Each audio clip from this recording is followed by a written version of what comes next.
Daily Learning YouTube channel. Today we are discuss on articles topic. आज हम article topic को लेकर आए हैं.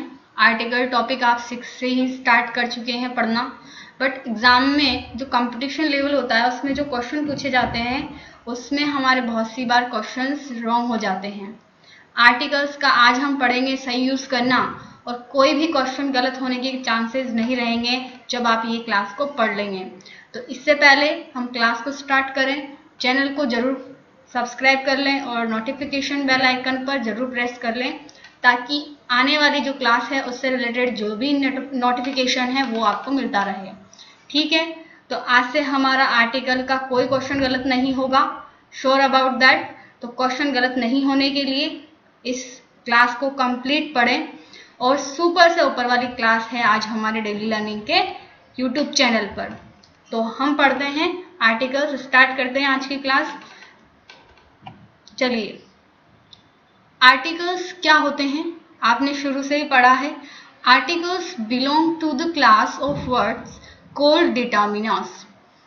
जो डिटर्मिनर्स टॉपिक है उसमें आर्टिकल नाम से एक अलग से ही एक टॉपिक आता है, और ये जो टॉपिक है डिटर्मिनर्स के अंदर ही इंक्लूड होता है आर्टिकल. और अगर वैसे बात की जाए तो ये आर्टिकल्स होते हैं, ये डेमोन्स्ट्रेटिव एडजेक्टिव भी होते हैं. डेमोन्स्ट्रेटिव एडजेक्टिव अगर एडजेक्टिव में कहा जाए तो, ठीक है, डेमोन्स्ट्रेटिव एडजेक्टिव. अब हम बात करते हैं आर्टिकल कौन कौन से हैं. The word a, an and the are called articles. Articles में कौन कौन से वर्ड्स आते हैं? A, an and the. ठीक है. सेकेंड नंबर पर पॉइंट है articles are used before nouns. ये याद रखना, आर्टिकल्स किसके पहले यूज होते हैं? नाउन्स के पहले यूज होते हैं. समझ में आया? जैसे मैंने लिखा है यहाँ पर एन ऑक्स, तो ऑक्स जो है ये क्या है? आपका नाउन. ठीक है, तो नाउन से पहले हम आर्टिकल्स का यूज करते हैं. ओके, नेक्स्ट थर्ड पॉइंट है हमारे a and an is called indefinite article. Articles में भी हम 2 पार्ट्स कर सकते हैं. तो एक आपका आर्टिकल हो जाएगा इनडेफिनाइट आर्टिकल, जिसके अंदर हमारे ए और एन आते हैं. It gives a sense of uncertainty. ये अनसर्टेनिटी का सेंस देते हैं, या फिर हम उसको कह सकते हैं इनडेफिनाइटनेस. इसका मतलब इसमें सर्टेनिटी नहीं होती है. अनिश्चितता का जिस भाव दर्शाने के लिए ए एन का यूज होता है. For example, a girl is dancing. अब ये जो अ गर्ल है, ये अ गर्ल है, that is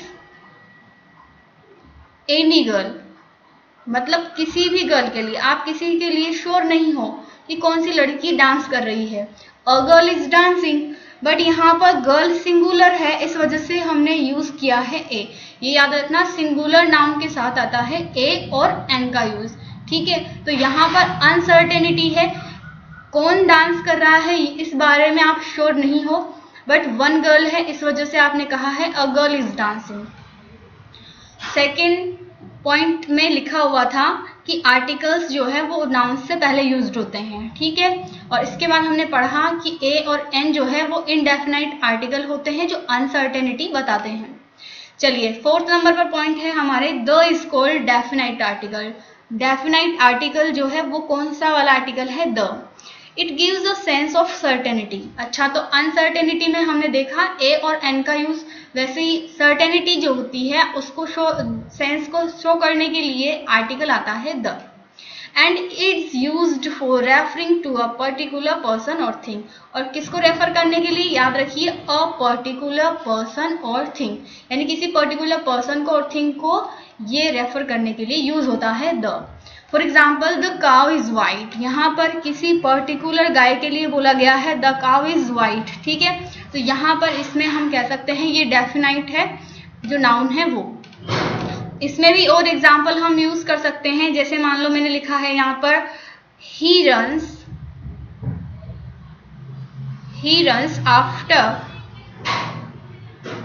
after the thief.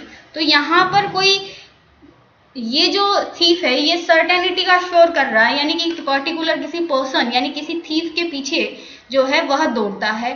तो यहाँ पर ये जो थीफ है ये पर्टिकुलर पर्सन है, इस वजह से यहाँ पर नाउन है, इस वजह से हमने क्या किया है, द यूज किया है। समझ में आया? तो आर्टिकल्स में ये 4 पॉइंट जो है ये नोट कर लीजिए अपने नोटबुक में, क्योंकि इतनी डिटेल्स में आपको कहीं पर भी सोर्स उपलब्ध नहीं होगा, अवेलेबल नहीं होगा। ठीक है, चलिए बढ़ते हैं आगे हम इसके बारे में। ए यूज कैसे होता है और कहाँ होता है, यूज ऑफ ए आर्टिकल।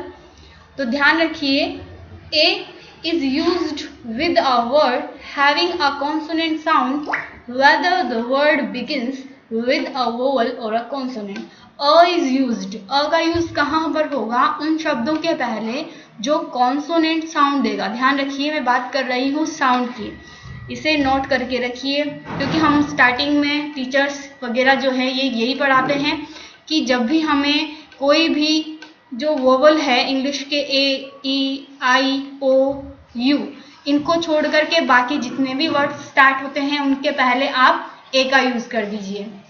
ये रॉन्ग है, हमने बात करी है साउंड की। ठीक है, वेदर, अब आगे बढ़िए, क्योंकि वेदर आगे क्या बोल रहा है, the word begins with a vowel, वो वोवल से स्टार्ट हो सकता है, वो कॉन्सोनेंट से स्टार्ट हो सकता है, बट साउंड उसकी कॉन्सोनेंट की होनी चाहिए। आपने हिंदी में वर्णमाला पढ़ी होगी जो अ से लेकर के और पूरी य तक होती है। तो हिंदी के जो वोवल होते हैं वो अ से स्टार्ट होते हैं और औ तक होते हैं। तो याद रखिए कि हिंदी के जो कॉन्सोनेंट साउंड है और वोवल साउंड है, तो कॉन्सोनेंट साउंड क्या हो जाएंगे, क से लेकर के और ग तक के।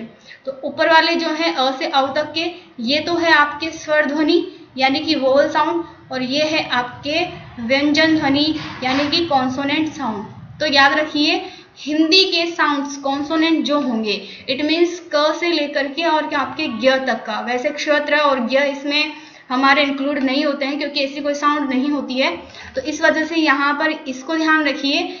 इनमें जो साउंड देगा इंग्लिश का कोई भी स्टार्टिंग वाला जो भी अल्फाबेट है वो, तो हम यूज करेंगे ए आर्टिकल का।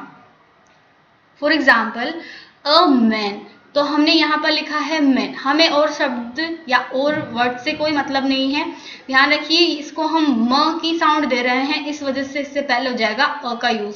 ठीक है, अ वन, अब यहाँ पर है तो इंग्लिश का वोवल ओ, बट इसका जो साउंड है वो है व, इस वजह से इसका साउंड क्या है व, इस वजह से व साउंड होने की वजह से इसके पहले जो आर्टिकल लगेगा वो है ए। ठीक है, तो a one eye donkey. Next है अ यूरोपियन मैन, यहाँ पर भी हमने देखा कि वोवल से स्टार्ट है ई से, बट अगर हम इसको हिंदी में कॉन्सोनेंट साउंड को देखते हैं तो ये निकलता है य, तो हमें य साउंड देने की वजह से कॉन्सोनेंट साउंड मिल रहा है और हम यूज करेंगे ए। ठीक है, अगर मैं यहाँ पर लिखती हूँ बुक, तो बुक, चलिए बताइए इसके आगे कौन सा आर्टिकल यूज होगा। और अगर मैं लिखती हूँ यहाँ पर ऐश, तो इसके आगे कौन सा आर्टिकल यूज होगा, ये आपका HW है। इसे कमेंट बॉक्स में जरूर आंसर करिए, आंसर लिख करके और रिप्लाई करना उसमें। ए का यूज समझ में आ गया। चलिए अब हम बढ़ते हैं एन के यूज पर। यूज ऑफ एन, एन का यूज कहाँ पर होता है, ध्यान से पढ़ना। फर्स्ट में हमने लिख रखा है an is used before words beginning with vowel sound. Notice that vowel sound, जब हमने ए देखा था तो हमने क्या लिखा है वहां पर, कॉन्सोनेंट साउंड। ठीक है, जबकि हम एन में देख रहे हैं वोवल साउंड। ध्यान रखना, वोवल साउंड जब होगा तो हम उस वर्ड के पहले किसका यूज करेंगे, एन आर्टिकल का। For example an elephant an umbrella, यहाँ पर एलिफेंट ई से तो स्टार्ट है बट हमें साउंड से मीन्स है, इस वजह से ये साउंड किसका है, ए का। और अभी इससे पहले मैंने लिखा है ए से और औ तक की जो हिंदी वर्णमाला के वोवल स्वर हैं, तो हमें उससे यहाँ पर इंग्लिश का ए और एन का डिसाइड करना है साउंड को देखकर। तो जो ए है वहां पर साउंड है किसकी, वोवल की, इस वजह से हमारे क्या आ जाएगा, एन। और जब हम लिखते हैं अम्ब्रेला, तो अ साउंड आता है, इस वजह से हम किसका यूज करेंगे, एन का, क्योंकि ये भी किसकी साउंड दे रहा है, वोवल साउंड। समझ में आ रही है आपको? ये हिंदी इसीलिए लिख रही हूँ ताकि आपको समझ में जल्दी आ जाए और कहीं पर कोई भी कॉन्सेप्ट जो है वो अधूरा नहीं रहे, समझ में सारी बात आनी चाहिए और साथ के साथ इसको नोटिस भी करते रहें। चैनल को सब्सक्राइब नहीं किया है तो चैनल को सब्सक्राइब भी कर लें और लाइक नहीं किया है तो लाइक भी करें और अपने फ्रेंड्स के साथ ज़्यादा से ज़्यादा इसको शेयर करें ताकि हम और आप मिलकर इस चैनल को और बढ़ाएं और और लोगों को इसको शेयर करके और उनको भी इस चीज़ का प्रॉफिट मिले। नेक्स्ट सेकंड पॉइंट है before words beginning with a silent H. ये याद रखना, बहुत सी बार हम इस पर गलत करके आ जाते हैं क्वेश्चन को। तो जब एच से स्टार्ट होने वाले वर्ड्स होते हैं तो वहां पर एच की जो साउंड होती है वो साइलेंट होती है। तो उस वर्ड के पहले जो एच साइलेंट देता है उसके पहले भी हम एन का यूज करते हैं। For example an honest man, इसको हॉनेस्ट नहीं पढ़ते हैं, एच साइलेंट है इसलिए इसका जो प्रोनाउंसिएशन होगा वो होगा ऑनेस्ट मैन। तो एन ऑनेस्ट मैन, तो जब ये ऑनेस्ट की साउंड दे रहा है इस वजह से इसके पहले किसका यूज हो जाएगा, एन आर्टिकल का।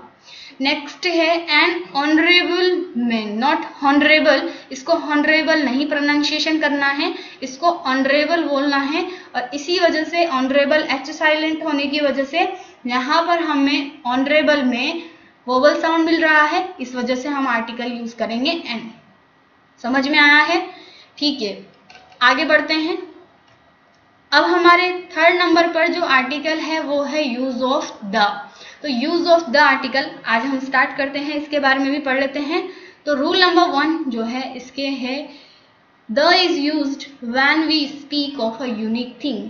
जब हम यूनिक थिंग की बात करते हैं, यूनिक इट मीन्स जो इस पूरे के पूरे यूनिवर्स में सिर्फ और सिर्फ एक ही है। इट मीन्स हम सोलर सिस्टम में चल सकते हैं, सोलर सिस्टम में कोई भी दो चीजें नहीं है। जैसे एग्जाम्पल में समझो the sun rises in the east, तो यहाँ पर हमने जो आर्टिकल यूज किया है एक तो सन से पहले किया है और एक ईस्ट से पहले किया है। ठीक है, तो यहाँ पर सन जो है वो सोलर प्लैनेट, सोलर जो सिस्टम है उसका एक पार्ट है। तो ये पूरे के पूरे वर्ल्ड में यूनिक है, इसका कोई दूसरा रूप या फिर दूसरा कोई भी सोर्स नहीं है, इस वजह से इसके पहले लगेगा द। और हमने बात करी थी स्टार्टिंग में कि ये क्या है, एक डेफिनाइट आर्टिकल है। और डेफिनाइट आर्टिकल क्या होता है, हमेशा डेफिनाइट आर्टिकल किसी भी एक निश्चित नाउन के पहले यूज होता है। और नेक्स्ट रूल नंबर 2 है with the cardinal points. It means हमने ऊपर वाला जो पॉइंट लिखा है ईस्ट वेस्ट वगैरह, तो जो दिशाएं होती हैं उनको इंडिकेट करने के लिए उससे पहले भी हम यूज करते हैं आर्टिकल में द का। तो यहाँ पर ईस्ट वेस्ट इन सभी से पहले, east west south north in सभी से पहले द आर्टिकल यूज होगा। ध्यान रखना है, इनको गलत नहीं करके आना है। बहुत सी बार हम जल्दबाजी में बहुत सी बार आते हुए भी गलत लिख के आ जाते हैं, गलत टिक हो जाता है। तो इन चीज़ों को ध्यान से और बहुत ही तसल्ली के साथ क्वेश्चन को सॉल्व करना है। इससे रिलेटेड हम एमसीक्यूज भी लेकर आएंगे आपको, ताकि कोई भी क्वेश्चन गलत होने के चांसेस नहीं रहे। इससे रिलेटेड क्वेश्चन हर कंपटीशन लेवल में पूछे जाते हैं, चाहे वो एलडीसी से रिलेटेड क्वेश्चन हो, चाहे वो रीट से रिलेटेड। चलिए हम रूल नंबर 3 की बात कर लेते हैं। बिफोर द नेम ऑफ, तो कौन कौन से नाम है जिनके पहले हमेशा आर्टिकल द ही लगता है। Reverse, seas and ocean, mountain ranges, group of islands, religious book, newspapers, train and ships। याद रखिए हमेशा इनके पहले, इनके नाम के पहले क्या होगा, द आर्टिकल यूज होगा। फॉर एग्जाम्पल गंगा, जो गंगा रिवर है इससे पहले हमेशा द आर्टिकल रिवर का नेम है। जैसे मैंने यहाँ पर लिखा है द यमुना, तो इस रिवर जो है उसके नेम के आगे हमेशा आर्टिकल द लगेगा। हिमालयाज, माउंटेन रेंज है हिमालय, इस वजह से इससे पहले भी आर्टिकल यूज हुआ है द। और अरेबियन सी है, इससे पहले भी आर्टिकल द यूज हुआ है। रिलीजियस बुक में अगर हम एग्जाम्पल देखें तो जैसे आपने रामायण है, ठीक है, कुरान है, ये सब रिलीजियस बुक है, इन सभी से पहले आर्टिकल किसका यूज होगा, द का। ठीक है, और ट्रेन और शिप्स के नेम में भी हम लिख सकते हैं, जैसे कि राजधानी एक्सप्रेस, राजधानी एक्सप्रेस, तो ये राजधानी एक्सप्रेस जो ट्रेन है उसके पहले भी हम आर्टिकल किसका यूज करेंगे, द का। ठीक है। और ग्रुप ऑफ आइलैंड का कोई एग्जाम्पल आप कमेंट बॉक्स में कमेंट करके लिखिएगा। आज की हमारी क्लास यहीं तक थी और इससे रिलेटेड आगे जितने भी पॉइंट्स हैं वो हम नेक्स्ट क्लास में लेकर आएंगे। Thanks for watching the video. Channel को सब्सक्राइब कर लें, नोटिफिकेशन बेल आइकन पर जरूर प्रेस करें और लाइक करें, शेयर करें। स्वस्थ रहें, खुश रहें। Thanks for watching the video.